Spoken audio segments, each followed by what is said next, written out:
The Manhattan cocktail is one of the most popular pre-prohibition cocktails being served in craft bars all around the world. The drink itself is silky smooth, sweet, very spirit forward, and it has a really beautiful aroma to it thanks to the bitters that we're using in this cocktail.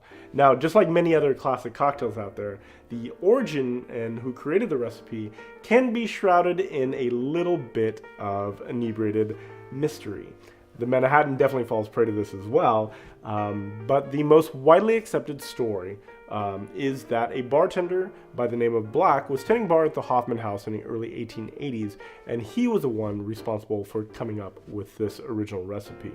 Now, my favorite story is that the cocktail itself was actually created for a political event being hosted by Winston Churchill's mother. Now, Winston Churchill definitely had an affinity towards spirits and alcohol, so I really want to believe this is true, but it is in fact inaccurate. So no matter who came up with the original recipe, generations of cocktail lovers will definitely raise a glass and say thank you for whoever created this beautiful, beautiful concoction.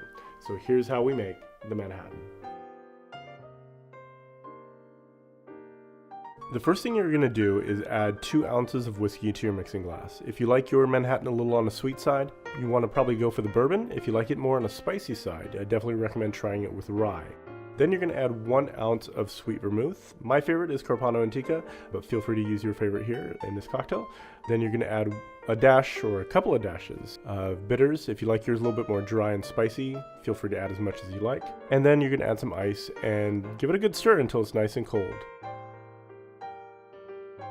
Finally, you're going to fine strain it into a coupe glass or a rocks glass if you prefer yours on the rocks. And for garnishing, you can go a couple different ways. Lemon peel, orange peel, or cherry, a candied cherry if you'd like. I like cherries in mine, so that's what I'm going to go with for me. So that's how you make a Manhattan, everyone.